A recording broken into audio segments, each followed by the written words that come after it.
बदकिस्मती से जो हमारा इलेक्शन कमीशन है ये पहले दिन से ही कंप्रोमाइज हो गया था और पहले दिन से इसके पास एक एजेंडा था कि इमरान खान को कुचलना है और नवाज शरीफ के रास्ते के कांटे दूर करने। अवाम ने फैसला दिया। अब वो फैसला आप ना माने, अवाम ने तो फैसला दे दिया, दुनिया ने भी देख लिया। आज दुनिया के तमाम media houses, BBC, CNN, Fox, Washington Post, तमाम चीख रहे हैं कि पाकिस्तान में जो इंतखाबात हुए हैं वो धांधली वाले नहीं है, धांधले वाले हैं। कि जो लोग अल्लाह की इबादत करते हैं और उसी से मदद मांगते हैं, अल्लाह उनकी मदद करता है।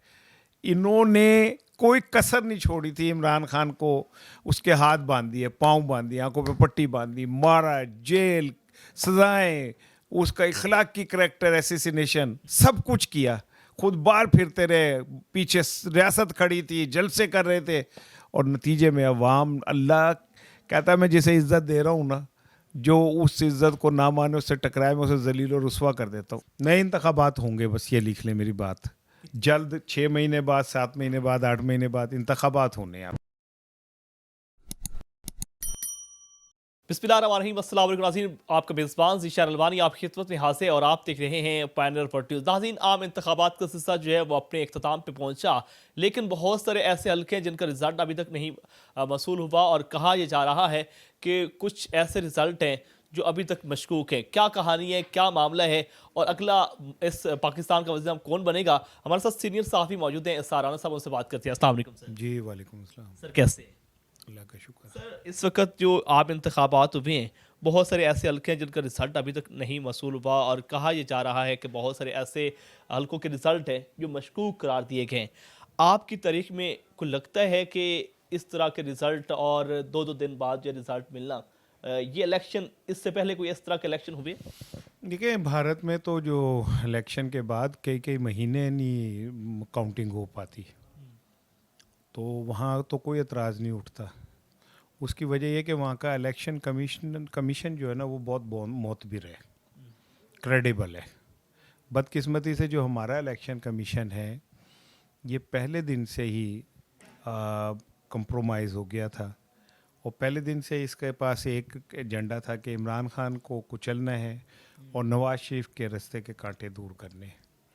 तो ये लोग कह रहे हैं ना कि जी अभी इलेक्शन में धांधली धांधली बहुत पहले शुरू हो गई थी। जब इमरान खान के ख़िलाफ़ अदम एतमाद आई थी तो इलेक्शन धांधली वहीं से शुरू हो चुकी थी। फिर नवाज शरीफ जैसे आए, फिर उनके केसेस ख़त्म हुए, इमरान पे केसेस बने, जेल गए।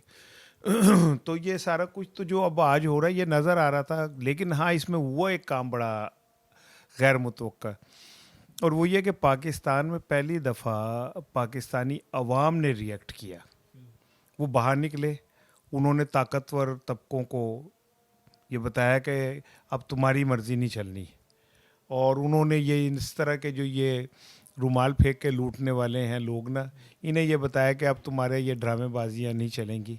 अवाम ने फ़ैसला दिया।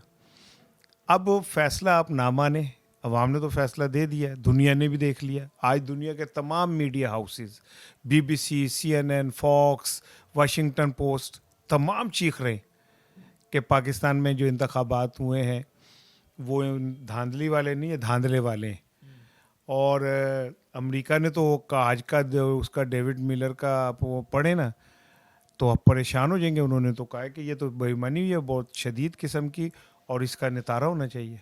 सर, आपको क्या लगता है कि जिस तरह आपने देखा कि रात को जो है कोई और जीता हुआ था, दिन को कोई और जीता हुआ, तो इसमें क्या गड़बड़ लग रही है आपको? गड़बड़ क्या लग रही है, तो क्लियर आप खुद ही बता रहे हैं कि जो रात को जीता हुआ था वो दिन को आ रहा हुआ था। मैं टैलेंट न्यूज़ के ऊपर ट्रांसमिशन कर रहा था, तो 6 बजे तक रेहाना डार जो थी 40,000 वोटों से 39,000 वोटों से जीत रही थी, और जब मैं थोड़ी देर सो के उठ के आया तो पता चला वो 11,000 वोटों से हार गई थी।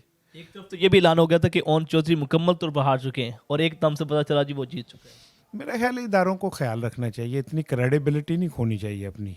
इस इंतखाबात की क्रेडिबिलिटी इतनी खोनी नहीं चाहिए कि कल को ये एक इंतखाब जब दोबारा कभी हो तो लोग उस पर यकीन ही ना करें। आपको क्या लगता है सर, ये इलेक्शन कमीशन कर रहा है या इसके पीछे कोई और भी है? मुझे पीछे और होने से क्या मतलब है, मैं तो इलेक्शन कमीशन को जानता हूँ जो इलेक्शन करा रहा है, मुझे तो उससे मतलब है। अच्छा, एक तरफ तो वो ऐसे लोग जिन्होंने कहा था कि हम इमरान खान की सियासत ख़त्म कर देंगे, आज वही जो है इस्तीफे दे रहे हैं। क्या लगता है कि इमरान के साथ जिसने वो कहते हैं ना कि बिगाड़ी, वही जलील हुआ? वो आप इमरान खान के खिलाफ जो लूटे थे उनका हशर देखें। कहाँ गए जहांगीर तरीन, कहाँ गए फयाजुल हसन चौहान, कहाँ गई फिरदौस आशिक अवान, कहाँ गए वो खटक। ये सबको लोगों ने बुरी तरह रिजेक्ट कर दिया। फिर आप आ जाएं जिन लोगों ने पीटीआई पे जुल्म किया, राना सनाउल्लाह कहाँ गया, वो हार गया। जावेद लतीफ़, ये इस तरह के जो ख्वाजा आसिफ इलेक्शन हार गए में, लेकिन बदकिस्मती से चूंकि हम इखलाकी तौर पे बड़े दिवालिया लोग हैं ना, तो हमें इन बातों से कोई मतलब नहीं है कि हमारी कितनी बेइज्जती हो रही है या क्या हो रहा है।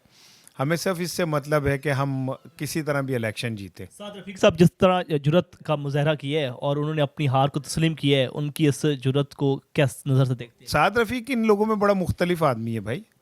साद रफ़ीक इज़ अ डिफरेंट पर्सन, और उनको तो हराने में खुद उनकी पार्टी का भी कुछ रोल है। तो साद रफ़ीक को छोड़े, आप सराजुल हक साहब को ले लें, उन्होंने एक्सेप्ट की ना डिफीट अपनी।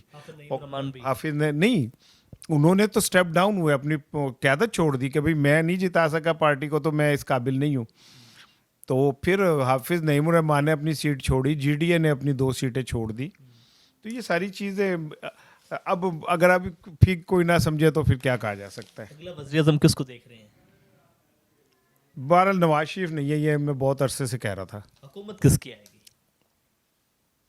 नवाज शरीफ की हुकूमत आएगी, और क्योंकि इसके अलावा कोई मेहरबानों के पास चारा नहीं है।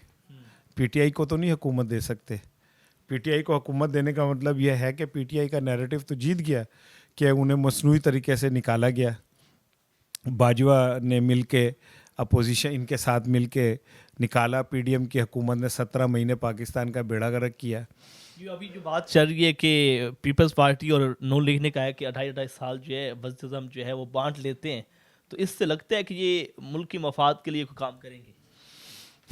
पहले बड़ा काम किया जो अब करेंगे, पहले तो बहुत ज़्यादा काम किया है, तो फिर अब भी करेंगे, तो कर लें अगर यही काम उन्होंने करना है तो। क्या लगता है ये हुकूमत कितनी देर चलेगी? नए इंतखाबात होंगे, बस ये लिख लें मेरी बात। जल्द 6 महीने बाद, 7 महीने बाद, 8 महीने बाद इंतखाबात होने हैं आपके। आम इंतखाबात होंगे। हाँ, आम इंतखाबात होंगे। ये हुकूमत नहीं जो चलने लगी। इमरान खान साहब का मुस्तकबिल क्या देख रहे हैं? इन इंतखाबात ने बता नहीं दिया कि जो जेल में बैठा हुआ शख्स है वो इन सारे नवाज शरीफ, शहबाज शरीफ, बिलावल, जरदारी, फजलुर रहमान, वली खान, इन सबसे तगड़ा है। वो जेल में बैठा हुआ शख्स आज़ाद है, और ये बाहर फिरते हुए लोग जो हैं ये गुलाम है। वो ईया का नाबुदू व ईया का नस्तईन कह के उसने साबित कर दिया कि जो लोग अल्लाह की इबादत करते हैं और उसी से मदद मांगते हैं, अल्लाह उनकी मदद करता है। इन्होंने कोई कसर नहीं छोड़ी थी इमरान खान को, उसके हाथ बांध दिए, पाँव बांध दिए, आंखों पे पट्टी बांध दी, मारा, जेल, सजाएं, उसका इखलाक की करैक्टर एसेसिनेशन, सब कुछ किया।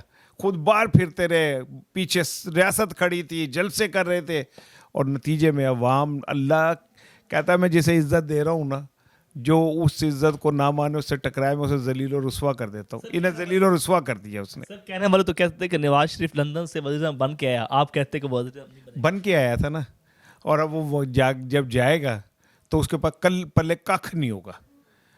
नवाज शरीफ अब जब वापस जाएंगे तो उनके पल्ले कख नहीं होगा। वो अपनी सियासत हमेशा के लिए वाइंड अप करके जाएंगे। वो अपनी आखिरी इनिंग खेल रहे हैं अपनी बेटी के लिए को कुछ बचाने के लिए। वो वज़ीर आला की उम्मीदवार भी बन चुकी है। बन जाए, जो मर्जी बन जाए, वो को जो मर्जी बन सकते हैं। वज़ीर आला भी बन सकती हैं, वज़ीर आज़म भी बन सकते हैं, सदर भी बन सकती है, बल्कि चीफ जस्टिस भी बन सकती हैं। बनने में क्या है। मेरे मोहल्ले में एक खातून है, वो बच्चों को पैसे दे के कहती है मुझे शिबरा को, तो इसमें क्या हर्ज है, कोई बात नहीं है। इमरान खान का क्या लगता है कब तक जेल से बाहर आएंगे? वो जब बाहर आएगा ना तो वो इतनी बड़ी ताकत होगा कि तुम सोच नहीं सकते। वो अब इमाम खुमैनी जैसी ताकत लेके आएगा, वो नेल्सन मंडेला जैसी अजमत लेके आएगा। इमाम खुमैनी के इनकलाब को आप किस तरह समझते हैं? हीरो हैं इमाम खुमैनी, हीरो हैं। इमाम खुमैनी ने ईरान की काया पलट दी, ईरान की नफ्सियात बदल दी एक शख्स ने। तो ही खुमैनी साहब का तो कोई मैच नहीं इस साउथ एशिया के अंदर, एशिया में। पाकिस्तान में और बहुत सारे ऐसे इस्लामी ममालिक हैं जहाँ पर लोग जो हैं उनके भी जो अक़ीदत और नज़रियात से इख्तिलाफ रखते हैं। तो फिर क्या हुआ, इससे क्या फ़र्क पड़ता है? अल्लाह को भी तो नहीं मानते कितने लोग, तो इससे क्या फ़र्क पड़ जाता है? सच्चाई नहीं बदलती। थैंक यू सर, बहुत शुक्रिया। इसार राना साहब हमारे साथ मौजूद थे और यकीनन मौजूदा सियासी सूरत पर हमने इनके साथ गुफ्तगू की है और इनका यही कहना था कि जिसने इमरान खान के साथ बिगाड़ी उन्होंने अपना हशर जो है वो इस इलेक्शन में देख लिया। यकीनन आज जो है वो अपनी सियासत भी छोड़ चुके हैं और आने वाले दौर में जो है ये हुकूमत जो भी आएगी वह मैक्सिमम बहुत ही कम देर चलेगी और फिर जो है नए इंतखाबात होंगे। आपको ये प्रोग्राम कैसा लगा कमेंट सेक्शन में लाजमी बताएं। अपने मेज़बान इशार अलवानी को पायनियर प्रोड्यूस से इजाज़त दीजिए। अल्लाह के बाद।